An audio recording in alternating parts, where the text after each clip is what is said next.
Hi hello అండి, మీ ఈశ్వరమ్మని. అందరు ఎలా ఉన్నారు? బాగున్నారా? అందరికీ ముందుగా రథసప్తమి శుభాకాంక్షలు అండి.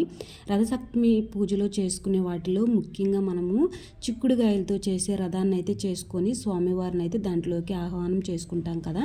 అది ఎలా చేసాననేది ఇప్పుడైతే చూపించేస్తాను. ముందుగా అయితే 7 చిక్కుడుకాయలను అయితే తీసుకొని నేను చూపించిన విధంగా 8 పుల్లలను తీసుకొని ఇలా అయితే యాడ్ చేసుకోవాలి. 2 చిక్కుడుకాయలని ఈ విధంగా అయితే యాడ్ చేసుకొని ఆ తర్వాత మిగతా రెండింటిని కూడా అదే విధంగా అయితే యాడ్ చేసుకోవాలండి.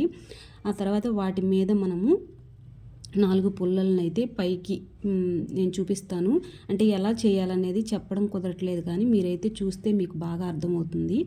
ఇలా చేసుకొని స్వామివారిని అయితే దాంట్లోకి ఉంచుకొని, అంటే ఒక ఆకు మీద స్వామివారిని కుంకుమతోటి సూర్య భగవాని రూపం వేసి దాంట్లో పెట్టుకొని పూజించుకుంటే చాలా మంచిది. మీరైతే ఈ విధంగా చేసుకొని పూజించుకొని స్వామివారి అనుగ్రహం పొందుతారని ముందుగా అయితే ఈ వీడియోని అయితే మీకైతే పెడుతున్నాను.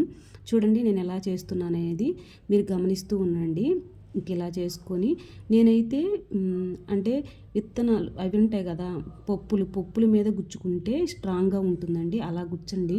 మామూలుగా విడిగా ఉన్న డప్పా మీద గుచ్చితే మాత్రము వంగిపోయినట్టు ఉంటాయి. ఇక్కడ కాయలు కూడా కొంచెం గట్టిగా లేవు, అందుకే మీకు అలా ఉంది. రేపు నేను చేసుకునేటప్పుడు మాత్రం మంచిగా ఉండే వాటితోటి మీకు చేసి చూపిస్తాను. ఈరోజైతే మీకు ఎలా చేసాను అనేది మీరు చేసుకుంటారని ఈ వీడియో అయితే పెడుతున్నానండి.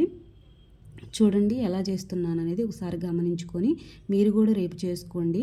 చూడండి ఇంక ఇలా అయితే మూడు కాయలను అయితే పైన నాకు ఒకే దాంట్లో వచ్చినాయి కాబట్టి నేనైతే యాడ్ చేసుకోలేదు, కానీ పైనగా అలా రాకపోతే 3 కాయలను మనం పైన పుల్లతోటి యాడ్ చేసుకోవచ్చు. ఇంక ఈ విధంగా పుల్లలతో చిన్న పుల్లలు తీసుకొని ఈ విధంగా యాడ్ చేసుకుంటూ ఇంకా రథాన్ని అయితే పూర్తి చేసుకోవచ్చండి. ఈ రథాన్ని మనము పువ్వులతో కూడా అలంకారం చేసుకోవచ్చు. ఇప్పుడు నేను పుల్లలు పెట్టాను కదా, ఆ పుల్లల మధ్యలో పువ్వులు కూడా పెట్టుకోవచ్చండి.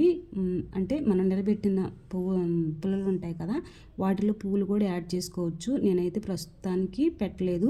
ఇంక ఇదంతా అయిపోయిన తర్వాత మనము పువ్వులతోటి చిన్నగా ఇలా విధంగా అలంకరణ అయితే చేసుకుంటాం. మీ ఇష్టం ఎలా అయినా చేసుకోవచ్చు.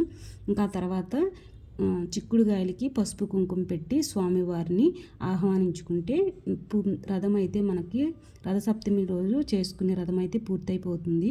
ఈ వీడియో మీకు నచ్చితే మాత్రం ఒక లైక్ చేసుకొని షేర్ చేసి సబ్స్క్రైబ్ అయితే చేసుకోండి. మీకు రేపు ఉపయోగపడుతుంది అనుకుంటున్నాను. ఇదేనండి ఈరోజు వీడియో. మీకు నచ్చుతుంది అనుకుంటున్నాను. బాయ్.